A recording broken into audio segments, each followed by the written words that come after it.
le Dieu du ciel puisse vous bénir. Nous sommes l'église La Compassion Divine et c'est de Montréal. Bien-aimés dans le Seigneur, rapidement, ce midi, j'aimerais partager avec toi un élément qui m'a beaucoup béni et que je sais que ça va aussi te bénir, bien-aimé, dans le Seigneur, de là où vous vous trouvez, bien-aimé, dans le Seigneur. Nous sommes dans le livre de 1 Pierre, chapitre 3, verset 10. 1 Pierre, chapitre 3, verset 10, nous dit exactement ceci. « Si quelqu'un, en effet, veut aimer la vie et voir de jours heureux, qu'il préserve sa langue du mal et ses lèvres de paroles trompeuses. »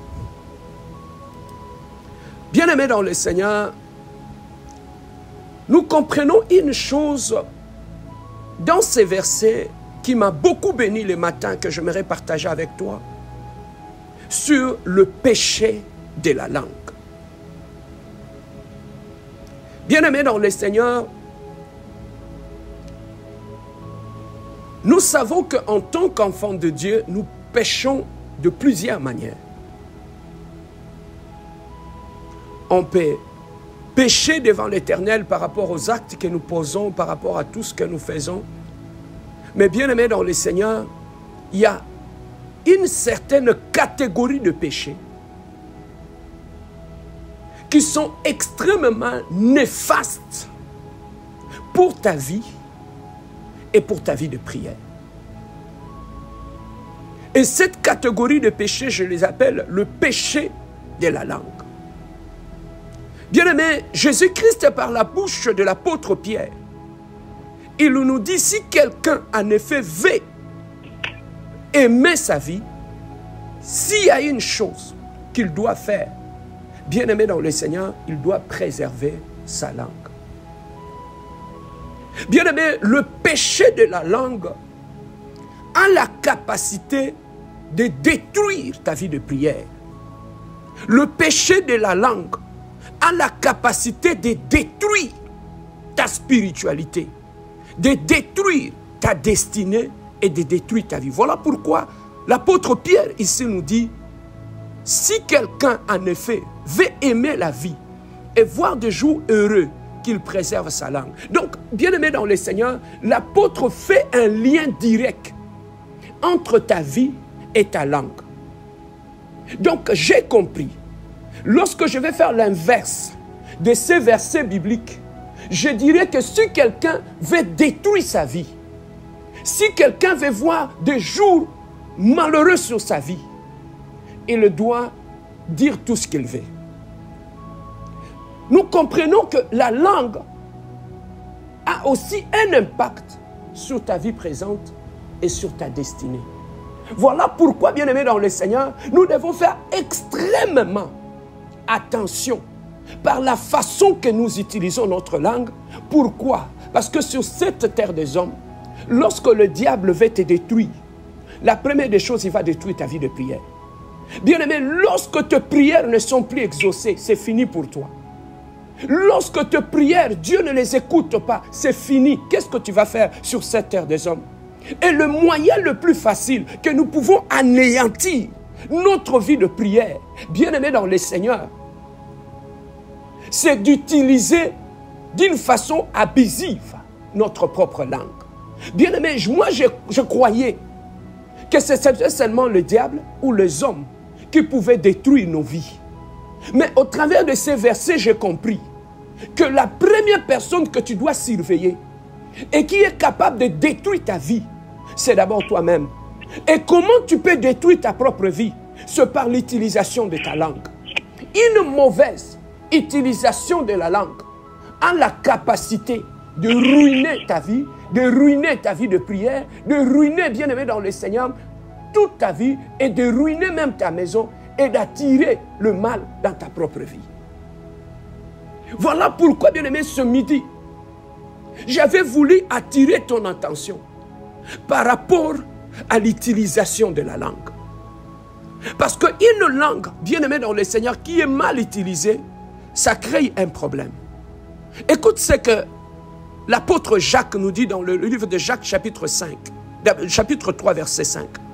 Il dit de même, la langue est un petit membre. Elle se vante de grandes choses. Voici comme un petit feu peut embraser une grande forêt. La langue aussi est un feu. C'est le monde de l'iniquité. La langue est placée parmi nos membres, souillant tout le corps, enflammant le cours de la vie, étant elle-même enflammée par la Géhenne. Bien-aimés dans le Seigneur, nous voyons une mauvaise utilisation de la langue, les dégâts qu'elle peut produire tout autour de nous.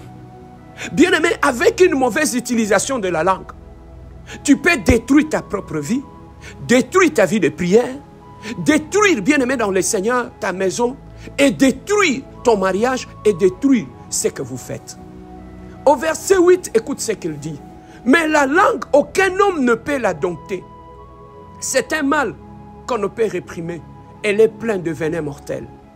Il compare, bien-aimé dans le Seigneur, la langue de l'homme, bien-aimé dans le Seigneur, au venin du serpent. C'est que nous pouvons tuer avec notre langue.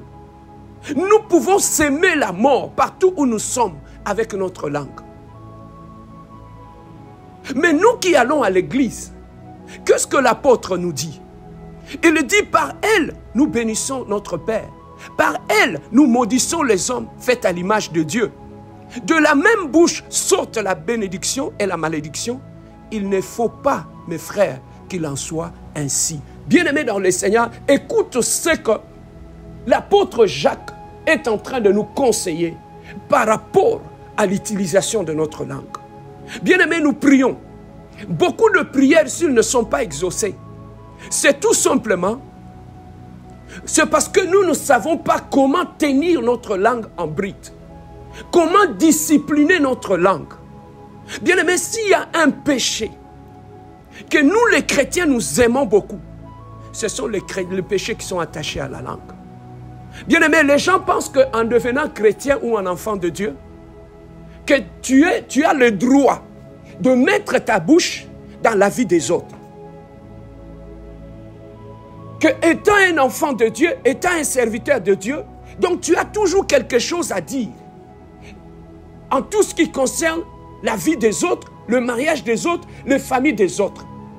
Bien-aimé, le péché de la langue, c'est un péché qui a ruiné nos églises.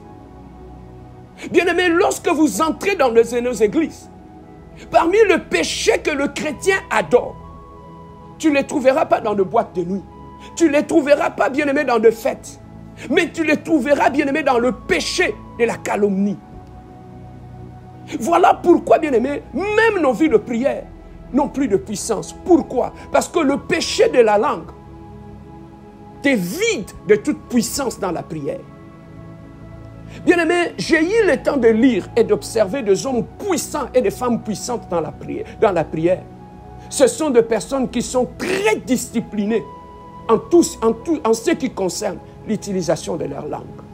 Bien-aimé, tu ne peux pas monter spirituellement en puissance dans la prière lorsqu'avec la même bouche, tu parles derrière le dos des gens, avec la même bouche, tu critiques ton pasteur, avec la même bouche, tu salues ton église, avec la même bouche, tu critiques tes frères et tes sœurs dans l'église. Bien-aimé, vous savez, moi j'ai un principe. Un chrétien, un ami, un frère qui a l'habitude de venir me rapporter tout le mal que les autres frères ou sœurs font, pour moi, c'est un danger pour moi. Pourquoi? Parce que le jour qu'il me trouvera aussi avec des failles, il va le rapporter. Parce que c'est ça sa vie. Bien-aimé, ne soyez pas content lorsque tu as une personne qui a toujours l'habitude de venir te rapporter le péché des autres, les faiblesses des autres, les failles des autres. Sachez que demain, si ça sera ton tour, c'est toi qui va te détruire. Voilà pourquoi moi j'aime toujours le dire. Si tu n'es pas capable de prier pour quelqu'un, ferme ta bouche. Bien-aimé dans le Seigneur, le péché de la langue peut te vider de toute puissance dans la prière. Voilà pourquoi tu n'es plus puissant. Pourquoi? Parce que la Bible nous dit, avec la même langue, nous bénissons, avec la même langue, nous maudissons. Et l'apôtre Jacques dit, il ne faut pas qu'il en soit ainsi. Mais bien-aimés dans le Seigneur, au-delà de notre vie de prière, quels sont les dégâts que le péché de la langue produit encore dans nos vies? Bien-aimés dans le Seigneur, lorsque tu ne sais pas contrôler ta langue, lorsque tu ne sais pas discipliner ta langue ou associer la sagesse à ta langue, mon frère, ma sœur, laissez-moi te dire une chose avec la petite expérience que j'ai. Bien-aimé dans le Seigneur, une mauvaise utilisation de la langue va ruiner ta réputation. Lorsque, bien-aimé, tu ne sais pas comment te taire dans la vie, lorsque tu cherches à mettre toujours ta bouche dans tout, lorsque tu as toujours une réponse dans tout, bien-aimé, sachez, ce ne sera pas pour longtemps.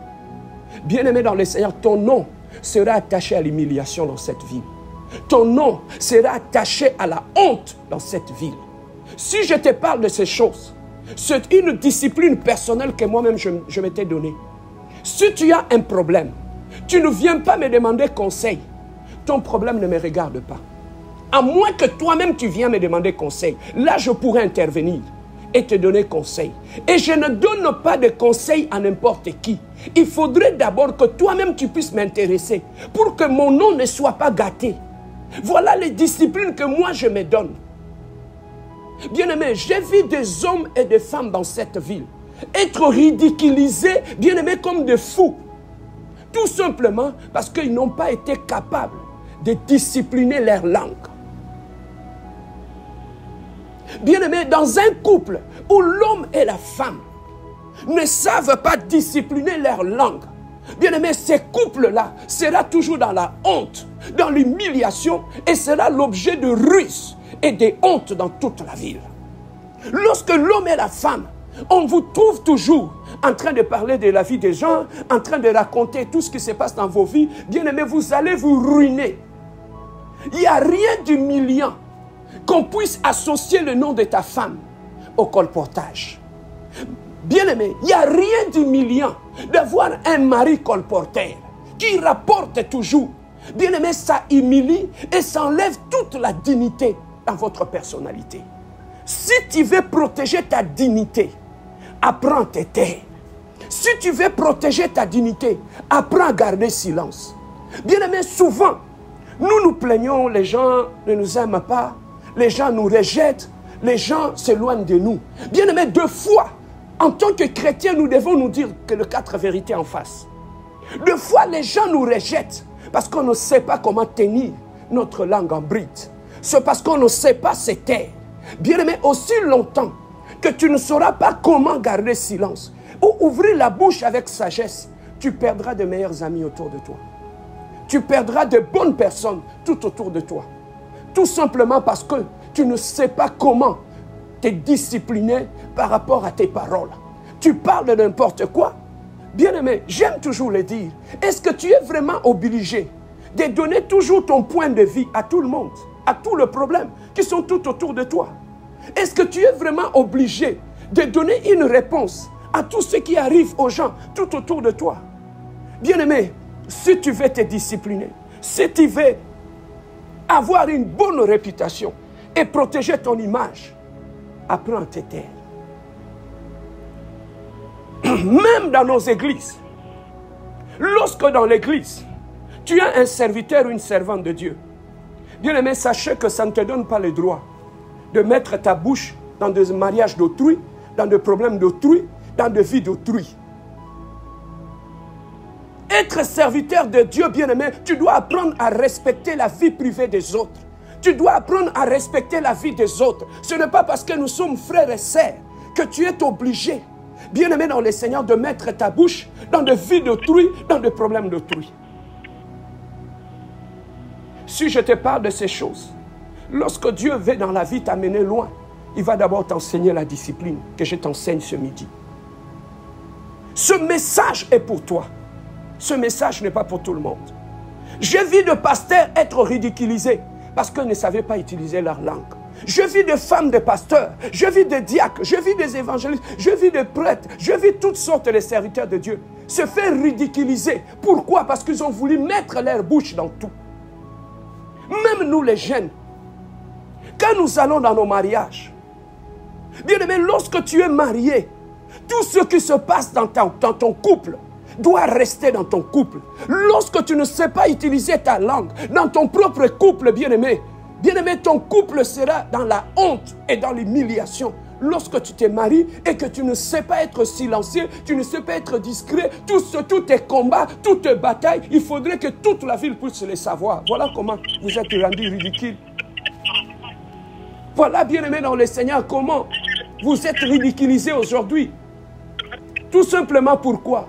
Parce que vous ne savez pas comment utiliser vos langues, bien-aimés dans le Seigneur. Tu peux arriver à un endroit où les gens t'aiment. Les gens te portent dans leur cœur. Les gens viennent se confier à toi. Les gens vont t'approcher. Les gens vont t'aimer. Mais tu vas trouver, lorsque parmi ces gens-là, ils sentent que tu n'as pas la sagesse dans tes paroles. Lorsqu'ils sentent que tu es indiscret, tu es un homme qui pêche facilement avec ta langue, tu vas trouver que tous ces gens qui t'avaient approché, ils vont rapidement s'éloigner de toi. Voilà pourquoi, des fois, on dit aux gens, non, je préfère rester seul dans mon coin. Non, tu n'es pas resté seul dans ton coin. Les gens se sont éloignés de toi parce que tu parles, tu colportes et tu rapportes et tu divises. Bien-aimé, un enfant de Dieu, lorsqu'il ouvre la bouche, il doit unir les gens. Un enfant de Dieu vrai, lorsqu'il ouvre la bouche, il doit amener la paix. Un enfant de Dieu, lorsqu'il ouvre la bouche dans sa famille, il doit réconcilier. Un enfant de Dieu, lorsqu'il ouvre la bouche, bien-aimé dans le Seigneur, c'est pour apporter la paix. Oh, toutes ces choses-là, tout autour de toi, ce n'est pas ce que tu crées. Regardez la division que tu crées dans l'église. Regardez la division dans ta famille. Regardez la division dans ton lieu de travail.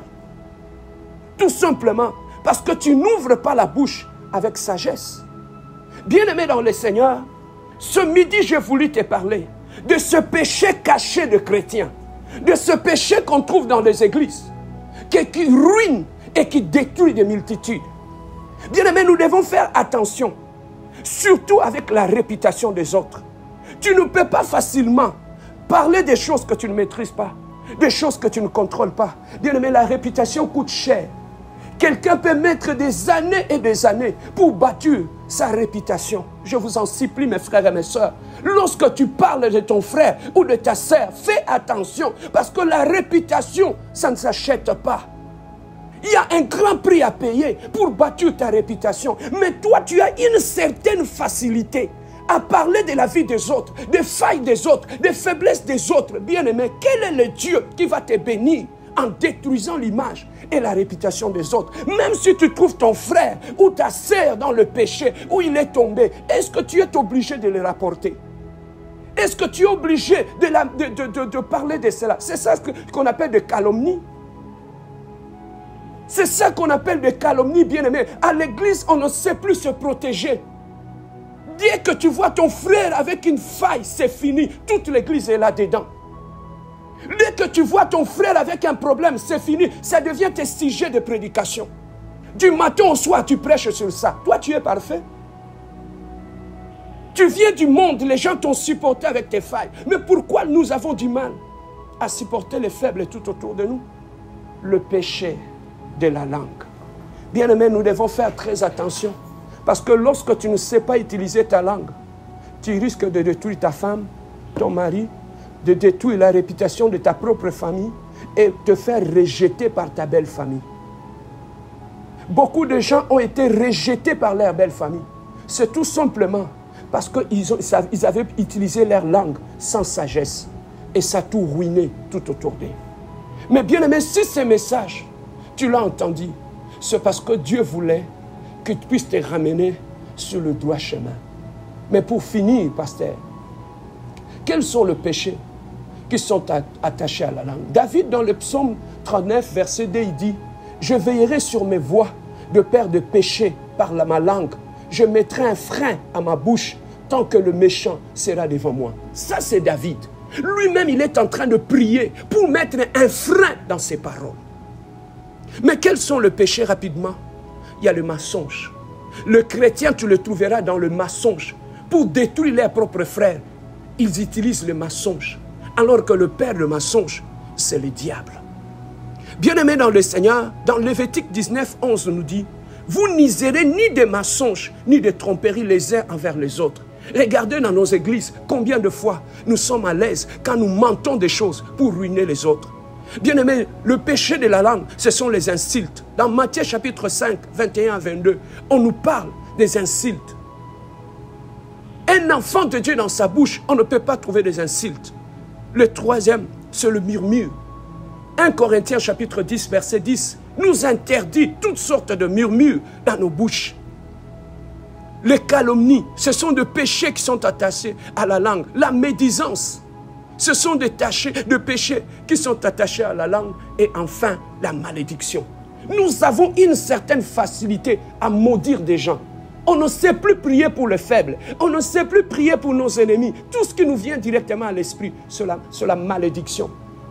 Bien-aimés dans le Seigneur, nous devons revoir la façon que nous utilisons notre langue. Voilà pourquoi Pierre, dans 1 Pierre chapitre 3, 10, nous dit, si quelqu'un en effet veut aimer la vie et voir le jour heureux, qu'il préserve sa langue. Voilà ce que je voulais partager avec toi ce midi, pour que tu apprennes à utiliser ta langue avec sagesse dans ton mariage, dans ta famille, dans ton église, dans ton lieu de travail. Au lieu que tu deviens un serpent avec un venin où tu es en train de détruire tout autour de toi et détruire ta propre vie de prière.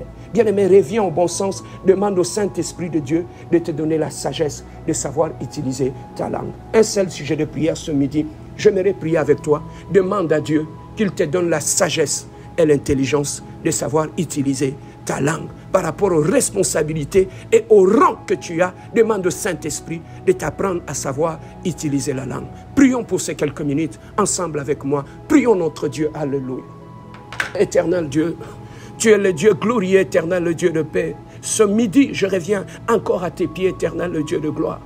Je viens implorer ta grâce éternelle. Toi qui es le Saint-Esprit de Dieu, tu as dit dans ta parole, lorsque le Saint-Esprit viendra, tu nous enseigneras sur toutes choses, Adonai.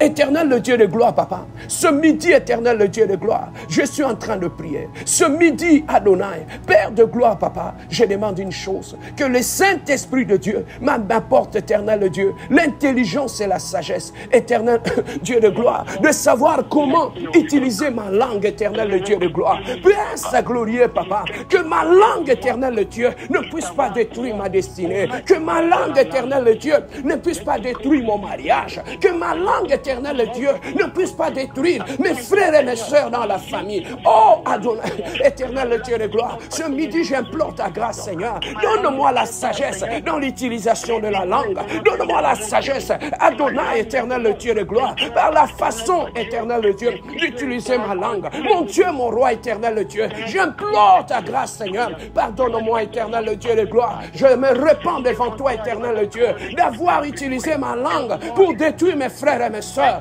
Utiliser ma langue pour détruire ma femme et mon mari, pour détruire mes enfants. Éternel, le Dieu de gloire, je me retourne vers toi. Tu as dit dans ta parole que celui qui manque la sagesse, qu'il le demande à Dieu. Adonai, Adonai, je te demande la sagesse. Donne-moi la sagesse supérieure, éternel, le Dieu, dans l'utilisation de ma langue. Éternel, en tant que mari, dans mon foyer, éternel Dieu, et j'utilise ma langue avec sagesse, éternel Dieu. Enlève le mensonge de ma langue, enlève le calomnie de ma langue, enlève le colportage de ma langue, enlève, éternel, le venin de ma langue, éternel Dieu. Oh Adonai, éternel le Dieu de gloire, tu as dit dans ta parole que la même source ne peut pas sortir de l'eau sale et propre. Éternel le Dieu de gloire, que ma langue, éternel le Dieu, soit la source de l'eau propre.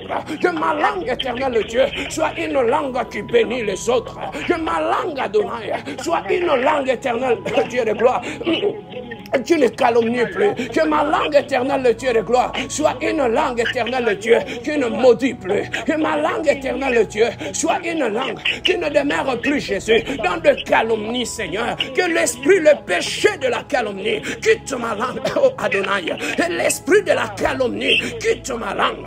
Et l'esprit de murmure, quitte ma langue. Et l'esprit des insultes, oh, quitte ma langue. Éternel le Dieu de gloire, que l'esprit de mensonge, quitte ma langue, Adonai. Éternel le Dieu de... Et l'esprit de murmure, quitte ma langue, éternel le Dieu. Oh, éternel le Dieu de gloire, en guise de l'autorité. Oh, que tu m'as investi, éternel le Dieu. Oh, ce midi, éternel le Dieu, par l'autorité que tu m'as investi, éternel le Dieu de gloire, je commence à chasser tout esprit de calomnie, tout esprit de mensonge. Libère ma langue maintenant, au nom puissant de Jésus. Libère ma langue de tout esprit de division, de tout esprit de méchanceté. Libère ma langue, éternel Dieu, de toute puissance de l'ennemi, la puissance de la sorcellerie, la puissance maléfique.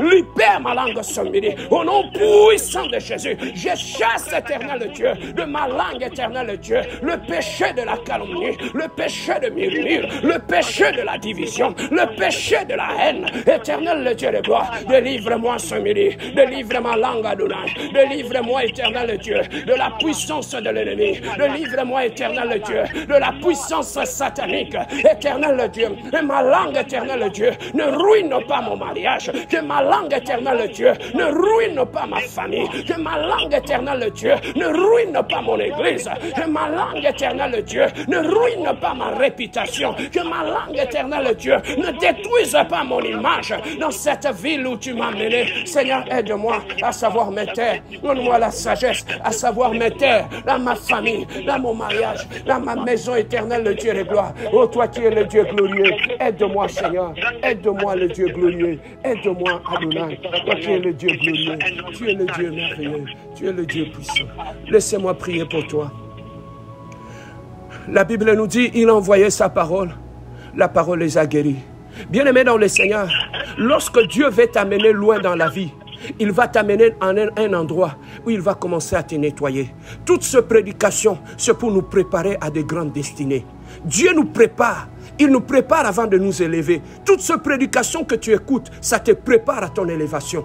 Que le Dieu du ciel et de la terre t'aide à savoir discipliner ta langue. Que la grâce de Dieu soit avec toi. Je brise dans ta langue tout esprit de médisance, tout esprit de division, tout esprit de colportage, de murmure. Dans ta langue, je le détruis au nom de Jésus-Christ. Que ta langue soit une langue bénissante, que ta langue soit une langue qui unit, que ta langue soit une langue bien-aimée dans le Seigneur qui glorifie l'Éternel. Dans le nom puissant et merveilleux de notre Seigneur Jésus-Christ, nous avons ainsi prié et nous disons Amen. Oui, bien-aimés, on se retrouve ce soir à 19h à l'église pour notre réunion d'enseignement.